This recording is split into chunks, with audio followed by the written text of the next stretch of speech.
رکھیں اس کے پہلو میں بیٹھی تھی۔ تصور اس قدر حسین تھا تو اس کی حقیقت کتنی حسین ہوتی۔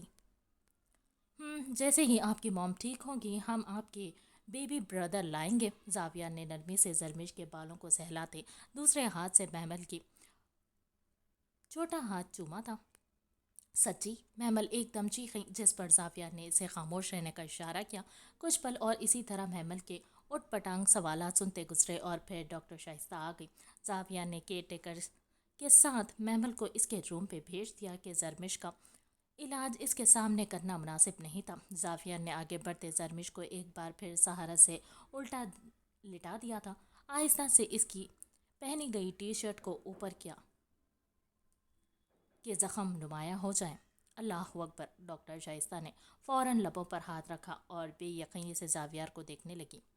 جیسا آپ سوچ رہی ہیں ویسا کچھ بھی نہیں ہے، یہ سب زرمش کی سوتیلی ماں کی ظلم کا نتیجہ ہے۔ ڈاکٹر شائستہ کی نظروں کا مفہوم سمجھ سے اس نے سپاٹ لہجے میں کہا، پر یہ زخم تو تازہ ہیں۔ انہیں جیسے زاویہ کی بات پر یقین نہیں آیا تھا۔ تازہ ہیں؟ نہیں، تازہ کیے جاتے ہیں روز۔ یہ مینٹلی طور پر بھی سٹیبل نہیں ہے ڈاکٹر۔ میں جلد اس کی کاؤنسلنگ پر بھی توجہ دوں گا۔ آپ چیک اپ کریں پلیز۔ ڈاکٹر شائستہ کی فضول سوالات سے اکتا کر وہ بیزارگی سے بولا تو ڈاکٹر شائستہ قریب سے زرمش کے زخم کا جائزہ لینے لگی، پھر 5 منٹ بعد گہری سانس لیتی پیچھے ہوئی۔ واقعی اس لڑکی کے ساتھ کوئی مینٹل ایشو ہے؟ انہوں نے زاویہ سے سنجیدگی سے پوچھا تو وہ سوچ میں پڑ گیا۔ شاید آپ کو نہیں معلوم ہو، پر یہ زخم واقعی پرانے ہی لیکن ناخن سے کھروچ کر تازے کیے گئے ہیں یا بار بار کیے جاتے ہیں۔ زخم بہت بگڑ لیا ہے اپنی کم عقلی سے۔ کھال بری طرح سے متاثر ہے۔ وہ زرمش کی کیفیت بتاتے کچھ نوٹ پیڈ پر لکھ رہی تھی اور زاویہ بغور انہیں سن رہا تھا۔ اسے شدید کیئر کی ضرورت ہے۔ I think she is mentally ill, ورنہ یہ حرکتیں کوئی نارمل شخص نہیں کرتا۔ میں میڈیسن اور ٹیوب دونوں لکھ دیتی۔ ہر 4 گھنٹے کے وقفے سے لازمی استعمال کرنا ہے، ورنہ زخم مزید بڑھ سکتا ہے۔ زاویہ نے محض سر ہلانے پر اتفاق کیا، پھر ڈاکٹر مزید ہدایت کرنے کے بعد کمرے سے نکل گئی۔ کمرے کا دروازہ لاک کرتے ہیٹر آف کیا کہ کمرے کی گرمائش زرمش کے زخموں پر جلن کا باعث بنتی۔ وہ خود بھی اتنی سی بھاگ دوڑ میں تھک چکا تھا، جب بھی ڈہ جانے کے انداز میں بیڈ پر زرمش کے برابر لیٹ گیا۔ وہ مرد تھا، پر یہ نہیں تھا کہ اس کی زندگی آسان تھی۔ وہ گردن موڑ کر زرمش کو دیکھنے لگا۔ کاش اسے بتا سکتا کہ اس نے بھی بہت اذیت جھیلی تھی، پر یوں خود کو نقصان نہیں پہنچایا تھا۔ جب کہ اس کی پہلی بیوی اسے چیٹ کر کے گئی تھی، تب ہر بار باہر قدم نکالتے وہ ذلت سے گزرتا تھا۔ اگر وہ بھی خود کو اسی طرح اذیت دیتا تو اب تک خبر میں ہوتا۔ میں تمہیں بہت زیادہ بہادر سمجھتا تھا زرمش، پر تم میری سوچ سے بھی بہت پیچھے، نہایت بزدل اور کم عمر احمق لڑکی نکلی، جو اپنے اچھے برے سے ہی ناواقف ہے۔ تم سے زیادہ عقل تو محمل میں ہے، تم اس سے بھی زیادہ بے وقوف ہو۔ اس نے زرمش کو اپنے بازو پر منتقل کرتے اس کا چہرہ اپنے سینے پر رکھتے نرمی سے زرمش کے ریشم سے بالوں پر لب رکھتے وہ اپنی آنکھیں موند گیا۔ کتنا سکون تھا آج! اچھا ہوا وہ باڈی بلڈر چوہا یونیورسٹی نہیں آیا۔ نعمان علی کے لیے کھانا نکالتی وہ اطمینان سے سوچنے لگی، اس بات سے انجان کہ آج کل تمام وقت اس کی سوچیں کا محور ایحان دلشیر رہنے لگا تھا۔ صبح جب ایحان نے اسے پراٹھا لانے کا کہا تھا تو اسے بہت غصہ آیا تھا، لیکن پھر یونیورسٹی جاتے ڈر بھی بہت لگا تھا کہ کہیں وہ جن اس کے سر پر نازل نہ ہو جائے، پر شکر تھا کہ وہ یونیورسٹی آیا ہی نہیں تھا۔ پورا دن بہت خوشگوار گزرا۔ شام تک یہ ڈر لاحق رہا کہ وہ کہیں گھر پر وارد نہ ہو جائے، پر اب جب رات ہو چکی تھی نعمان علی گھر پر موجود تھا تو وہ بے فکر تھی۔ کیا ہوا؟ کن سوچوں میں گم ہے میری بچی؟ نعمان علی نے کھانا ختم کرتے ریم کے آگے چٹکی بجائی تو وہ چونکی۔ بابا، کیا آپ کے چھوٹے مالک اکیلے رہتے ہیں؟ کوئی فیملی نہیں ہے ان کی؟ اس نے عام سے لہجے میں سوال کیا تو نعمان علی نے گہری سانس لی تھی۔ ان کی فیملی میں ایک بڑا بھائی ہے جو اپنے بزنس میں دن رات مصروف رہتے ہیں، اتنے مصروف کہ ان کے لیے اپنے بھائی تک کے لیے وقت نہیں ہوتا۔ ضمیروں کی ضرورت اتنی زیادہ ہوتی ہے کہ اپنے لیے وقت ہی نہیں نکال پاتے۔ بے شمار مال بے شک ایک فتنہ ہے، نعمان علی نے تعصب سے سوچا، واقعی فتنہ ہے، جب ہی تو انسان خود کو ہر کسی کا حاکم سمجھنے لگتا ہے، جیسے کہ آپ کے چھوٹے مالک۔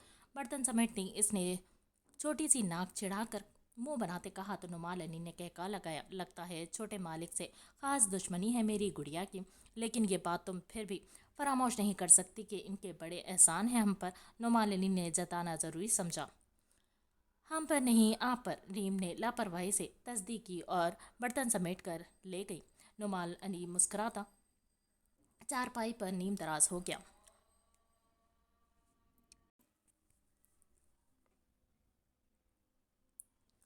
احسان میری جوتی سے، جب بڑی ہو جاؤں گی ایک ایک احسان کا بدلہ منہ پر ماروں گی۔ تن فن کرتی وہ کمرے میں آئی تھی اور جھٹکے سے دروازہ بند کرتی زور سے بڑبڑائی تھی، چھوٹے مالک، شکل ہے اس موٹے چوہے کی مالک بننے کی۔ ایک بار کامیاب ہو جاؤں تو ایسی پاورفل بلی ثابت ہوں گی کہ چبا جاؤں گی ابا کے چھوٹے مالک کو۔ بالوں کو جوڑے سے آزاد کرتے وہ بے وجہ ہی بھڑک رہی تھی، جب اچانک کچھ غیر معمولی احساس ہوا۔ فوراً پلٹ کر دیکھا تو چارپائی کے وسط میں ایہان ٹانگ پٹانگ جمائے براجمان سنجیدگی سے اسے ہی دیکھ رہا تھا۔ جب ایہان کو دیکھتے ہی زوردار چیخ منہ سے برآمد ہوئی تھی، جبکہ اس کے اس شدید رد عمل پر مقابل کے اطمینان میں رتی برابر بھی فرق نہیں آیا تھا۔ وہ اب تک سکتے میں ہی تھی کہ اچانک کمرے کا دروازہ بجا تھا۔ ریم بیٹی کیا ہوا، دروازہ کھولو۔ باہر سے نعمان علی کی آواز آئی تو اگلے ہی لمحے ریم کے ہاتھ پیر پھول گئے تھے۔ ریم، نعمان علی نے دوبارہ دروازے پر دستک دی۔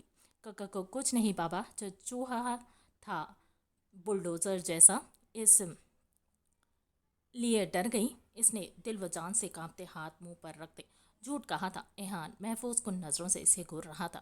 ٹھیک ہے، دروازہ کھولو، میں بھگا دیتا ہوں چوہے کو، نعمان علی نے فکر مندی سے کہا۔ نہیں بابا، آپ آرام کریں، میں خود بھگا دوں گی اس چوہے کو، آنکھیں میچتے اس نے بے بسی سے کہا۔ اچھا ٹھیک ہے، ایک تو یہ تمہارے کمرے میں چوہوں کا بہت گزر ہونے لگا ہے، پتہ نہیں اتنے موٹے چوہے کہاں سے آتے ہیں۔ سو جاؤ، آرام کرو، کل ان کے آنے کا راستہ تلاش کروں گا تاکہ مستقل طور پر بند کر دوں۔ نعمان علی کی آواز دور ہوتی جا رہی تھی۔ ریم نے اپنے آبشار کی طرح بکھرے بالوں کو مٹھی میں کس کر دبوچا تھا اور غصے سے ایہان کو گھورنے لگی۔ رگوں پہ میں ایک خوف کی لہر دوڑنے لگی۔ رات کے اس وقت اس کی اس کمرے میں موجودگی اسے خوف، طیش و اشتعال سے پاگل کر گئی تھی۔ ویسے تمہاری زبان کو تمغہ امتیاز سے نوازنے کا دل کرتا ہے، کتنی اچھی چلتی ہے یہ، شاید سیزر بھی شرمندہ ہو اس کے آگے۔ اس نے سکون سے چارپائی سے کھڑے ہوتے ریم کو شرمندہ کرنا چاہا۔ آپ کی ہمت کیسے ہوئی اس وقت یہاں آنے کی؟ یہاں کیوں آئے ہیں آپ؟ میرے ابا گھر پر ہیں، خدا کے لیے جائیں یہاں سے۔ وہ غصے اور گھبراہٹ کے ملے جلے تاثرات لیے بے بسی سے بول رہی تھی، جب کہ ایہان اسے دلچسپی سے دیکھ رہا تھا۔ اگر یہ جنگلی بلی اتنی حسین ہوگی تو میں خوشی خوشی اس کا کھانا بننے کو تیار ہوں۔ ریم کے مقابل آتے اس نے اچانک اپنی ٹون بدلی تو ریم کی آنکھیں حیرت سے پھیل گئی۔ اس کے حیران ہونے پر ایہان گہرا مسکرایا۔ ویسے میں سوچ رہا تھا لگے ہاتھوں نعمان علی سے بھی ایک ملاقات کر لوں۔ ریم کے قریب سے گزرتے وہ اس کا پل میں سفید پڑتا چہرہ دیکھ کر دروازے کی طرف بڑھا تو ریم برق رفتاری سے اس کے سامنے آئی تھی۔ پاپا پاگل ہو گئے ہیں، اتنے ہی ناسمجھ ہیں یا جان بوجھ کر رہے ہیں؟ ایک باپ کے گھر سے اس کی جوان بیٹی کے کمرے سے کسی نامحرم کے برآمد ہونے کا کیا مطلب ہوتا ہے؟ آپ نہیں جانتے کیا؟ جائیں یہاں سے، آخر کس جنم کا بدلہ لے رہے ہیں آپ مجھ سے؟ وہ عاجز ہوئی تھی، گھبراہٹ سے ہتھیلیاں پسینے سے بھیگنے لگی تھی۔ اپنی بے بسی پر لہجہ اور آنکھیں دونوں ہی بھرا سے گئے۔ بدلہ لے نہیں دے رہا ہوں، یہ کہتے ایہان نے چارپائی کی طرف اشارہ کیا جہاں KFC فاسٹ فوڈ کے پیپر بیگز رکھے تھے۔ وہ احتیاطاً بے تحاشا مدھم آواز میں گفتگو کر رہا تھا۔ یہ کیا ہے؟ ریم نے حیرت سے پھیلی آنکھوں سے پوچھا۔ تم نے مجھے پراٹھا کھلایا تھا میری پسند اور فرمائش پر، تو یہ اس کا بدلہ میری طرف سے تمہاری پسند کا فاسٹ فوڈ۔ ایہان نے کندھے اچکائے تو ریم نے اسے کن آنکھوں سے دیکھا کہ آخر ایلوویرا اچانک شہد کیسے بن رہا تھا۔ یہاں سے جائیں پلیز، آپ کو اللہ کا واسطہ کیوں میری عزت کے دشمن بن بیٹھے ہیں؟ میری عزت برباد ہو جائے گی۔ وہ آپ کی